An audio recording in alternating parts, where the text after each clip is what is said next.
Yo, tapping in real quick for this UFC fight night that's fitting to take place Saturday evening.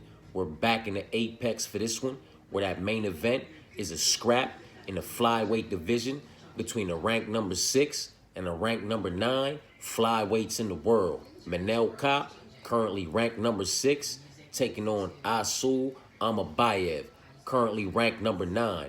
I do appreciate y'all for tapping in. This video right here, this is the full card breakdown and predictions. I'll do my absolute best is not to hold y'all ear hostage for too long, but you already know how that goes, man. Not necessarily sure what that lineup's going to be come fight night, but this is the one that I have in front of me this evening, so this is very much so the one we're going to rock with. You know what I'm talking about? Let's go ahead and dive into it, and I really do hope that this is not the first fight of the night. That would be disrespectful, man, to both men, but especially to one in Charles Johnson, in my personal opinion, man. He has definitely earned his spot further up the card, and so has Ramazan, in my personal opinion. But this is all just my personal opinion, you know what I mean? Let's talk about it. Ramazan is at a significant reach and height disadvantage, as he normally is at 5'4" with a 63-inch reach.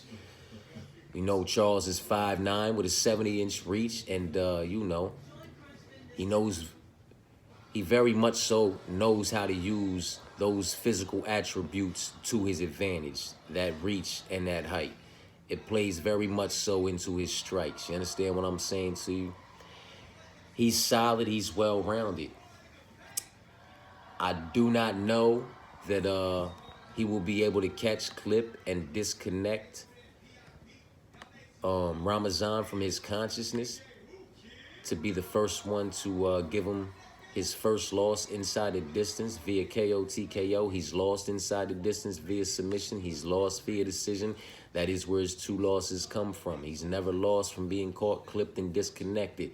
But neither has Melsick. Neither had, old boy, you know, quite a few individuals that had, the Bomb Fiend brother had only lost 4 times inside the distance via submission. Old boy Nazim caught and clipped and disconnected him to give him his first loss inside the distance via KO, TKO. Chaos had never lost inside the distance via KO, TKO, or submission. The other Bomb Fiend brother earlier in the card gave him his first loss inside the distance via submission. You know what I'm talking about? Melsick had never lost inside the distance via KO, TKO, or via decision, only via submission. Gene Silva gave him his first loss inside the distance via KO, TKO. Listen, it's not outside the realm of possibility that Charles Johnson comes out here, catches clips, and disconnects Ramazan at some point over the course of these 15 minutes. You understand what I'm saying to you? This is a rough one for me, man, because I like Charles Johnson. I like that energy at plus 100. You know what I'm talking about? I like the energy brings to the cage. You feel me? Especially as a dog, he's gonna fight for your money. You know what I'm talking about? But I do believe Ramazan to be that good in the wrestling and grappling department in this particular matchup, man. I do believe he's going to be able to rinse and repeat and possibly find a, you know, finish inside the distance in his own right via submission, you know, over Charles Johnson, who's never lost inside the distance via submission or via KO, TKO from somebody catching, clipping, and disconnecting him. He's only lost 6 times via decision. So this is one of those ones, man. You know what I mean? Does Ramazan hand him his first ever loss inside the distance via KO, TKO, or submission? Or does the energy hand Ramazan his first ever loss inside the distance via KO, TKO from catching, clipping, and disconnecting him from his consciousness, man? Or does the energy just lose another decision? You know what I'm talking about? Via Ramazan producing the better all-around body of work over the course of 15 minutes. You know what I mean? Ramazan isn't much of a submission individual. This is an individual with 11 KO, TKO finishes, 1 submission finish, and 6 decision victories. Charles Johnson is an individual who has 8 KO, TKOs, 4 submissions, and 7 decisions. You understand what I'm saying to you? Like, this one right here, Charles Johnson, I guess one could say, has been in there with the higher level of opposition for what it's worth, maybe, you know what I mean? Because fuck Azel Zumagulov and the Jimmy Flick. He lost to Ode Osborne, Cody Durden, and Rafael Estevam. He beat Azamat, you know, when Azamat was a heavy favorite. That's when Chuck Cash is a dog. Jake Hadley, Joshua Van, and Suja Mary. Like, you know, I get it. I get it. You know, I guess. Maybe. You know what I mean? Ramazan hasn't exactly been in there with the greatest level of opposition. You know what I'm talking about? In or outside of the UFC octagon. So this is kind of, if I'm being honest, pick your own poison type of situation. I'm just going to go ahead and roll the dice on Ramazan. But now when I say this to you, I'm saying this to you under the assumption that he's going to be, you know, I believe that his wrestling and his grappling and his chaining together of those sequences is that good in this particular matchup that he can rinse and repeat and get the job done via unanimous decision, possibly via putting Charles in a compromisable position and finding a submission, possibly via catching and clipping him. These are two individuals who have never been caught, clipped, or disconnected from their consciousness, but have done a lot of catching, clipping, and disconnecting other individuals from their consciousness. 17 knockouts between the two of them, you know what I'm talking about? So it is what it is, man. Pick your own poison. I think Ramazan's going to be able to stay safe, possibly have some bigger moments on the feet because he possesses some pop, man. Quite a bit of power in them shots, man. I'm rocking with Ramazan, but this is a swap out. I will apply the swap out option. This is nowhere near my most confident plays. You know what I'm talking about? When I play this fight, I play a duplicate ticket and I play, you know, the other side as well. You understand what I'm saying to you? But that's just me. It is what it is, man. Moving on, women's MMA, a fight that, you know, if we being honest, I don't want a whole lot to do with, don't have a whole lot of interest in. It is women's MMA. It should be a complete pass at this level, on this tier, between these two young women right here, in my personal opinion. 13-9-1 for Montana, 11-4 for Luana, 31-30 as far as the age is concerned. That's neck and neck. They both 5'7", 68 and 69 in the reach department. Both coming in at 126, 125.5, man. You know, it is what it is, man. Luana Carolina, for me, is the pick. You know what I'm talking about? Via unanimous decision, possibly a split. She's minus 130 on the money line right now. My bad, the energy was a plus 100 to Ramazan's minus 125 on Tapology. Anyway, I don't know what these lines are looking like on the apps right now. You know what I'm talking about?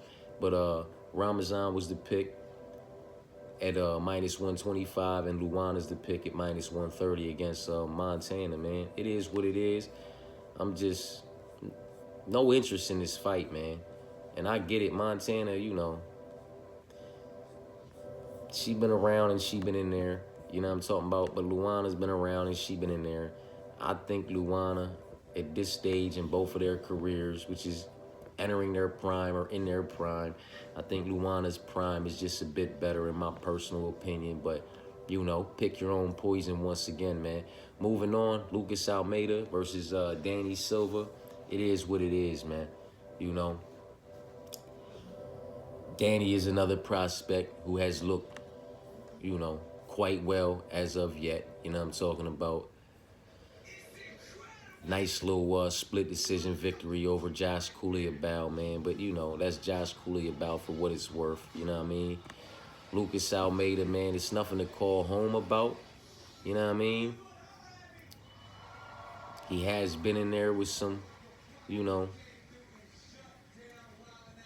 decent opposition prior to the UFC, entering the UFC. As far as this level of opposition and this tier is considered, you know what I mean? Again, it's a pick your own poison. I do think Danny Silva, El Puma, at minus 190 is the right side here. I wouldn't be surprised if he knocked Lucas Almeida smooth out, caught, clipped, and disconnected him from his consciousness. But, you know, he's the pick, man. We rocking with Danny Silva at minus 190. You know, pick your own poison. I just think Danny Silva's a bit better, a bit more dangerous, and I can see him getting him up out of there.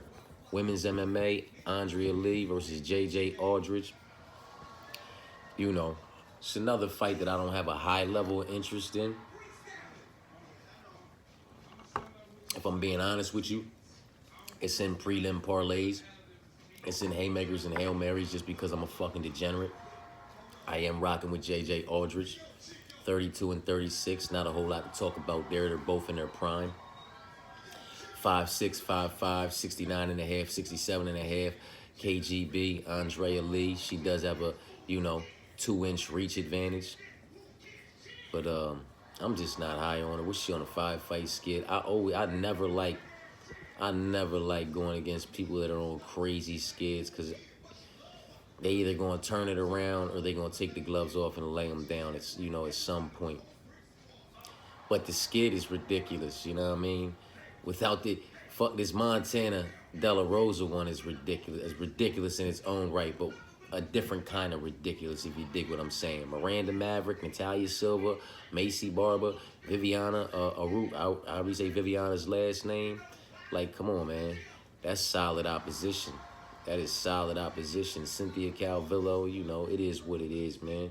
But she been getting after it at this level for quite some time. You know what I mean? She fighting Roxanne Modafferi way back when, and then fought Roxanne Modafferi again. She lost to her twice. Roxanne Modafferi was her kryptonite. Roxanne Modafferi was her Carla Esparza to Rose Namajunas type situation. She just couldn't get away from that one.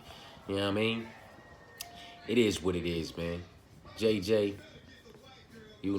she lost to Veronica Hardy, but we called that one. She beat Montana. She beat Lipsky, Blanchfield. You can't be mad at that. The Robeson wins good. Demopoulos wins good, in my personal opinion. You know what I mean? So it is what it is.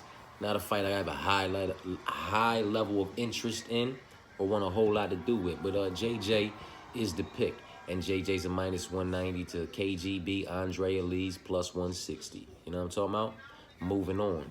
John Castaneda versus Douglas De Silva Andrade. I'm great to say his name, all kinds of fucking backwards. You know what I'm talking about? Let me fire this up real quick. De Silva versus Sexy Mexi. I forgot that's what his nickname was, Sexy Mexi. Well, Sexy Mexi's the pick. You know what I mean?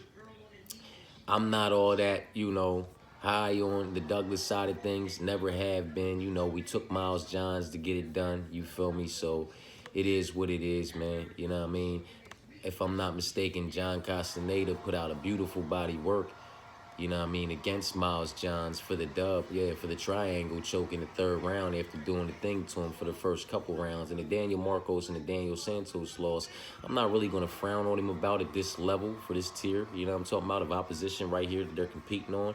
The Kung Ho Kang and the Muin Gurov, wins. You know what I mean? Nothing to call home about, but the frowns ain't nothing to, the losses ain't nothing to frown on him about neither. Nathaniel Wood, via decision. Daniel Santos and Daniel Marcos, man, for this level of opposition, that's solid competition in my personal opinion. Sexy Mexi, the boy John Castaneda, mine is 230. The favorites are creeping up a bit higher, but minus 230 is the pick. Now, this is my most confident pick on the card. Coming up next, this is my dog. This is the homie. I did cash with him 3 times back to back to back as an underdog before they finally got the motherfucking memo and made him a favorite. You know what I mean? Now he's a significant favorite, and rightfully so in my personal opinion. The motherfucking machine gun, Chepe Mariscal, is getting this one done. Unfortunately for Ricardo Ramos, he's probably getting him out of there inside the distance, man. With all due respect to that young man, I've cashed with Ricardo in the past against Josh Coulibaly, and then when in that fight prior to Josh Coulibaly, when I had Ricardo as a dog, he was a dog because I cashed with Julian Erosa as a dog, while Ricardo Ramos was the favorite, man, and Julian got that guillotine choke like we said he was going to get. We called that one, you know what I'm talking about? And that's what made him an underdog going into Coulibaly, so we called that, and we locked him up as an underdog with motherfucking Jesus Aguilera and had that 2-pack smack and go crazy on the motherfucking card that night. So, it is what it is, man. You know what I mean? Not high on that kid, but Chepe Mariscal been getting after it. He been competing with a certain level of opposition in and outside of the UFC octagon. You know, he was fighting the Bryce Mitchells, the Gregor Gillespie's. He was fighting the Pat Sabatinis and the Youssef Salaus and beating the Pat Sabatinis and the Youssef Salaus. You know what I mean? Prior to coming to the UFC, he fought the Yo Anderson Britos and the Steve Garcias. You know what I mean? Came in. Underdog against Trevor Peek. Underdog against Jack Jenkins. Broke his shit. Underdog against motherfucking Trevor Peek. Underdog against motherfucking Jack Jenkins. Underdog against Morgan Charret. Then they made him a favorite against Damon Jackson. Cashed on him back to back to back as dogs, man. You know what I'm talking about? Chepe's my guy. The machine gun's gonna come in here and get that one done. My bad, I ain't mean to drop y'all like that. You know what I'm talking about? But that's how the ball bounce and the cookie crumble when we out here doing it like this. I got the phone leaned up on the MacBook screen. I'm bumping in this shit. Shit's falling over. Y'all had to take a little ride real quick, man. My bad. Chepe's the pick at minus 420. Huh? Minus 420. Chepe is the pick at minus 420. If that don't say fire that motherfucker up already, Chris, I don't know what this. Look at them two. They knocked out. That's why we out here. You know what I mean? I've been ripping and running and doing my 1-2, and they get that separation anxiety, man. And if I go back there, you know, they follow me here and there and everywhere. So I said I just go ahead and do it right here real quick, man. Chepe's the pick at minus 420, though. Now we moving on to Danny Barlow and Sam Patterson. You know what I mean? And it's fucked up because I like Sam Patterson. I cashed with Sam Patterson on the same card as I had Jimmy Flickett plus 175, Sam Patterson at like plus 130 or something like that. Neil Magny at plus 310. That was a good fucking night, man. Like, Sam Patterson has done some good work for me in the past, and I hate going against jokers like that. It's just like down the card with Charles Johnson. I hate picking against Charles Johnson because he's done good work for me in the past as an underdog. You know what I'm talking about? And, yeah, he locked up the real naked choke in the arm triangle, choking his last 2 fights. Yanal Ashmul, that's who caught him. Caught him and rocked his motherfucking ass, you know what I mean? But he was on a nice little tear prior to that, and he's been on a nice little go at it since then. He's nasty with them submissions, you know what I'm talking about? I just don't necessarily know how he's going to do when Danny Barlow clips him. You know what I'm talking about? His 2 losses come via getting caught, clipped, and disconnected from his consciousness, man. And if anybody's going to catch, clip, and disconnecting from his consciousness, it's going to be Danny Barlow. This motherfucker 29, 28, that ain't talking about nothing right there. 6'2 and 6'3, we ain't talking about nothing right there. 79 to 78, we not talking about nothing right there. He does not have the reach or the height advantage that he normally possesses in his matchup, Sam Patterson. He doesn't. You know what I mean? So, you know, those physical attributes aren't going to work in his favor. Danny Barlow can crack. Danny Barlow is solid. He is well-rounded. Sam Patterson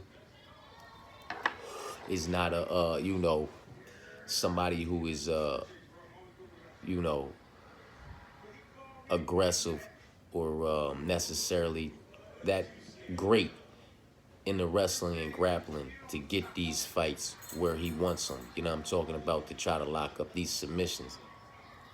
A lot of times he'll hurt motherfuckers on the feet and get them shooting for the takedowns and lock something up. You know what I'm talking about? I just don't know that he'll be able to get Danny Barlow down to hand Danny Barlow his first loss, and not only his first loss, but his first loss inside the distance via submission. Because he's not catching, clipping, and disconnecting Danny Barlow, in my personal opinion. You know what I'm talking about? And, you know, I don't know that he's going to be able to get him down to submitting. And if it goes to a decision, it probably means he survived 15 minutes and he's going to look a lot worse for the wear. And Danny Barlow's still going to be standing there looking like he did when he walked out type shit. With all due respect, Danny Barlow's a minus 305. Chepe Mariscal is the biggest favorite on the card at minus 420. Danny Barlow is a minus 305. And that's kicking off the main card. So let me go back down here and just give y'all the prelims real quick. The prelims is Ramazan versus Charles, you know. But it's going to be a swap out option applied. It's Luana over Montana, and it's Danny over Lucas. It's JJ over Andrea, and it's John over Douglas Da Silva Andrade. And to cap off the prelims, it is Chepe Mariscal against Ricardo Ramos. Kicking off the main card, we have Danny Barlow against Sam Patterson and William Gomis. I was hoping I was going to get a better line on William Gomis due to the fact that Hyder Ramil is undefeated. You know what I mean? And he's looked quite well as of yet. Up against who he's looked quite well up against. We have the Hurricane versus the Jaguar. But the Jaguar just cast for us as an underdog in his last match against Joanderson Brito, where everybody was once again calling me a fucking dummy, asking me what the fuck was wrong with me and telling me they couldn't wait till Sunday to tap back in and tell me all about my dumbass decision in picking William Gomis against Joanderson Brito like I had no good common sense, man. It's still crickets in them comment sections because nobody tapped back in. They didn't tap back in to give me, yo, Solid, you got that one. The same way I'll tap back in, Solid, you got. Nobody tapped back in and tell me, Solid, I got that one. All that shit they was talking about what they was going to do when that motherfucker got beat the fuck up, choked out, or knocked out by Joanderson Brito. They couldn't wait to get back in there and tell me something, but it didn't happen, did it? Nope. The Jaguar got that one done. And that's why he's a minus 200. Probably a minus 2 something on the apps right now instead of closely lined to this Hyder Ramil or a slight dog. You know what I'm talking about? Because we was on that one. But it's all good. We can't be on all of them. And for the ones we miss, we going to hear that shit. We going to get sounded off on and ran down on for everyone we miss. But for the ones we don't, and for the most talked about ones of the week that we find ourselves on the right side of, that motherfuckers talk the most shit and try to run us through the mud for, they not going to tap back in and give us the, you got it. It's not going to happen because everybody ain't solid like you. You know what I'm talking about? Can't place expectations on people, man. That's why y'all can miss me with that shit. It's William Gomis. I just wish it was at a better line, man. You know what I'm talking about? I don't give a fuck about Hyder, the Hurricane. He's taking on a Jaguar, man. And the Jaguar has a way of making things go his way. We have 6 knockouts, 1 submission, and 3 decisions for Hyder. You know what I'm talking about? As far as his wins are concerned, man. And Gomis is going to slow all that down. Gomis is going to snatch that O. It's got to go. And Gomis is the one to take it from him on Saturday night. I just wish that motherfucker had a better price next to his name, man. But it's all good. He cashes the dog when I guess he wasn't supposed to in his last fight, so they going to give him this price. Moving on, man. We have Austin Lane versus Mario Pinto. Boy, oh boy, is this a fight that I want absolutely nothing to do with. But I can tell you this much. Mario Pinto is not Robelis to Spain. This is not a young man that has to get you done inside the distance via KO, TKO from catching, clipping, and disconnecting you from your consciousness within like minutes with the quickness. Like he has to get it done or he's done. He's finished. You're going to get the finish or you're going to drag him out for 15 minutes. Nah, he's not that dude. He knows how to win via KO, TKO. Obviously, he has 5 of those victories. He also knows how to win via submission, and he also knows how to win via decision. 3 decisions, 1 submission, and 5 knockouts because he's solid, he's well-rounded, and he can get it done absolutely anywhere. He will not get drug out like Robelis to Spain. He's going to improve to 10-0, and Austin Lane's going to get knocked the fuck out. Club and sub, or at the very least, if this goes the distance, which I don't see it doing, he's losing via unanimous decision 30-20. You know what I mean? Across the board type shit, man. This ain't the one. I'm fucking with the youngin'. He gonna get it done. Mario Pinto's the pick. Moving on. Nazaret, baby bitch ass versus Esteban Riverbix. And there ain't no with all due respect. Fuck Nazaret, man. Fuck Nazaret, man. He lost that fight to Jared Gordon. Fuck Nazaret, man. He know he lost that motherfucking fight just as much as everybody watching that fight know he lost that fight, man. And if you think he won that fight, it's because he was on your ticket, man. Miss me with that bullshit. He lost that shit. Esteban, man. Esteban Ribovics. Give me Esteban to go out here and box his head off. Boy's lost 3 decisions, 1 submission, and 1 knockout. He's going to lose another knockout when Esteban catches clips and disconnects him from his consciousness, or he's going to club and sub him, just take advantage of his vulnerability when he cracks him and has him on fucking skates. 7 knockouts, 5 submissions, and 2 decisions with 1 decision loss, man. It's Esteban for me, man. 14-1, improving to 15-1, sending boy home 17-6. Hopefully he sends his motherfucking ass home on a stretcher. I ain't even gonna hold you. Get him out of here, because obviously it needs to be fucking blatantly clear that he lost the fucking fight. You know what I mean? So hopefully Esteban gets him the fuck up out of there, man. 28-29, 5'10 to 5'10, 72 to 69 in the reach department, with the advantage of 3 inches going to Nazareth. But Esteban's been in a reach disadvantage in quite a few fights, and it has not made a difference. He finds a way to crash through that distance and get inside that range and really get off his own game, man. He nice with them hands too. I can't hold you. He produced a good body of work in his last fight. Moving on, boy, oh boy. These last 2 fights, fuck these last 2 fights. I don't want anything to do with these last 2 fights when we talk about betting and parlaying. They're not even in my haymakers or Hail Marys. When my parlays are done and I'm done with this night, it'll be before these fights. When these fights come on, I'll just enjoy them for what they fucking worth, and I'll either have tickets to cash or tickets to trash. You know what I'm talking about? Cody fucking Brundage versus Julian Marquez, man. 10-6 versus 9-5. 10-6 going to the Cody side. 9-5 to the Julian side. Rank 57 for Cody. Rank 66 for Julian. Cody's a plus 145. Julian's a minus 170. Why he's a minus 170 over anybody in the UFC or anybody anywhere in any promotion, fucking in any cage, in any reality, is fucking me up. I'm not saying it should be reversed. This should be a minus 110 pick 'em, man. Jesus, 72 inches, 6'2" to 6 foot, 30 years old to 34 years old, man. Julian Marquez, minus 170 favorite, huh? Let's talk about you, kid. Uppercutted and hammer fist by Zach Reese. Knocked out by Marc-Andre Barriou. Knocked out by Gregory Rodriguez. Your rear naked choked Sam Alvey in 2021. Good for fucking you. Your anaconda choked Maki Patel. Good fucking for you. Got knocked out by Alessio. You got a sub over Darren Stewart. Whoop. Phil Halls is your biggest win, man. With all due respect to all of these other men, even down there on his amateur run. My baby Matt Hamill, though, right down. You got knocked the fuck out there, too, huh? Damn, man. How many knockouts you got, man?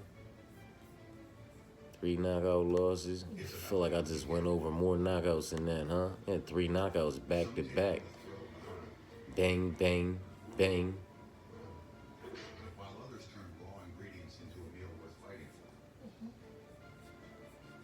Bang. Ain't that about a bitch? 3 knockouts back to back. Round 1, round 2, round 1. And Gregory Rodriguez, this was the example of the fight. When I said Gregory Rodriguez, when I said lock in that prop at plus 310 to secure the back door on the Gregory pick from motherfucking Jared by KO TKO. This was the fight I talked about. I said he been put in compromisable positions on his feet by a lot lower level of opposition, and Julian Marquez was teeing off on Gregory Rodriguez. Ain't that a bitch? Before Gregory called him. Marc-Andre and Zach, they all knocked this man out. Like, I don't know that Julian can submit or knock out or, oh man. I guess I'm gonna have to do it, huh? We ain't touched the dog yet. We going with Cody Brundage, man. So go ahead and chime in and start talking your shit. about how Julian Marquez is going to dog walk Cody Brundage and do all this, that, and the third because Julian Marquez is such a fucking gat that just, he's on a 3-fight skid getting knocked out to Zach. And yeah, I know Cody beat Zach, but fuck all that. And yeah, I know he got knocked out by Mark before that and Gregory before that, but I mean, he rear naked choked Sam Alvey and Maki Pitalo, man. Like, I know he got knocked out by Alessa before that, but damn, he subbed Darren Stewart and fucking knocked out Phil Halls, man, with that head kick on the Dana White Contender Series, bro. Like, I'm telling you, he's gonna fuck Cody Brundage up. Eat a fucking bag of you-know-what. Sit on that shit and let it rotate. Find something sharp, snap that shit. Sit on that sharp side and let it rotate. When you want to tap in and start talking to me about Julian Marquez's 9-5 record and what the fuck he's done. Based, and then talk to me about, oh, well, Cody, Cody what, man? Cody what? He lost to Bo Nickel. He fucking slammed and punched and got motherfucking Zach Reese up out of there. He got Jacob Malkoun out of there. And then he lost to Cedricus McCall and motherfucking Hidolfo. He beat Trayson, Dusha. He lost to Nick. I'm like what we talking about? What we talking about? What the fuck are we talking about? Give me Cody Brundage. Give me the dog. In this goddamn matchup right here, give me the dog. Fuck out of here. Minus 170. Plus 145, give me the plus 145. Give me the dog side, man. Julian's not knocking shit out because what? He got that dumbass head kick off on Phil Halls. Miss me with that nut shit. He's not submitting Cody Brundage. Why? Because he submitted Sam Alvey and fucking Maki Patel and fucking, who the fuck was it before that? Darren Stewart. That's why he's going to do all this to Cody, right? That's why I'm going to be dumb for having the Cody pick, huh? Boy, y'all wild with y'all nut shit. Main event, man. Asu versus Manel. I don't want anything to do with this fucking fight, man. You know what I mean? I don't want anything to do with this fucking fight. I'm just keeping it. Listen, man. When Manel lost to, it's not about who he lost to. Let's talk about why he lost to him, man. He gets Bruno Silva. Bruno Silva's not trying to wrestle that young man. Muhammad Mukayev, he wrestled the shit out of him. Felipe Dos Santos, not trying to wrestle him. David Dvorak, not built like that. Zell, an O'Day, not built like that. Matus Nicolau, wrestled the fuck out of him. Alexander Pantoja can produce a better body of work and got takedown. Like, I mean, when he's able to get his wrestling off and he's the more dominant wrestler and he's the more dominant grappler, then he can get off wrestling. He can get off some takedowns, and he can produce a better all-around body of work if he doesn't get you up out of there via some kind of finish first. You know what I'm talking about? But the Matus Nicolaus that are better in that department, the Muhammad Makayevs that are better in that department, much like the Asu Almabayev, in my personal opinion, is better in that department. I just don't know, man. I just don't know. Manel is nice. I fucking like Manel, you know what I mean? And, how can you not like him? The finishes that he's been able to produce, man. You know what I'm saying? But, the wrestler that was better than Manel in that department, Matus Nicolau, he was not better than Asul Almabayev in that department, and that showed, and that's what got Asul Almabayev the unanimous decision over him. One thing has nothing to do with the other. It's just all worth consideration. The individuals that are better than him in that department and are able to implement that game plan beat him. The individuals that are not better than him in that department, he's able to implement that part of the game on them, and he usually ends up finding a finish somewhere in the midst of it all. You feel me? But it is what it is, man. It is what it is. It's not like, Asu's just been fighting chumps. You know what I mean? I'm not saying Manel's been fighting chumps. You understand what I'm saying to you? But let's really talk about the hype that's behind Manel. It's Bruno Silva. Okay. You lost to Muhammad Mukayev, Felipe Dos Santos. All right. David Dvorak, Zell Zumagulov, and O'Day Osborne. Welcome to the fucking club. You lose to Matus and you lose to Alexander Pantoja. That Kai Kara France, that's a good fucking win as of right now from what he's been doing. But that timeline in 2019, not so much so. This is Kai Kara France isn't the same Kai Kara France as he was, but that's still a good win. I'm not going to shit on him. You know what I'm talking about? But, I mean, Like, you beat Bruno, you lost to Muhammad, you beat Philippe, David, Zales, and O'Day. That's welcome to the club shit. Then you lost to Matus and Alexander. That Kai win is a great win, by far better than any win on Asul Almabayev's record, you feel me? And this shit's nothing to call home about. Matus Nicolau, that's a solid win. Jose Johnson, O'Day Osborne, welcome to the club. CJ Vergara, you know what I'm talking about? It is what it is, man. Does Manel find the KO TKO? Does Manel somehow pull guard and find a submission? Asul's only 2 losses come via submission and via decision. So how does this one go? How does it go?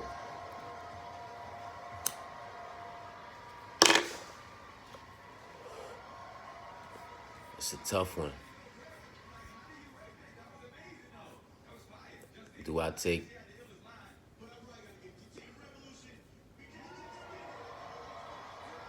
We in the doghouse, man. Let's give us all something to talk about.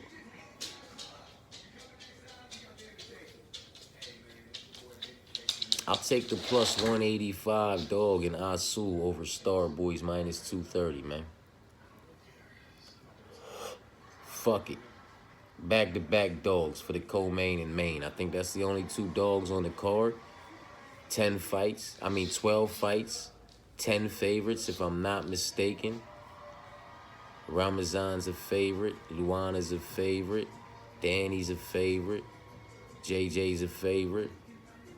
Sexy Mexi's a favorite. Chepe's a favorite. Danny Barlow's a favorite. The Jaguar's a favorite.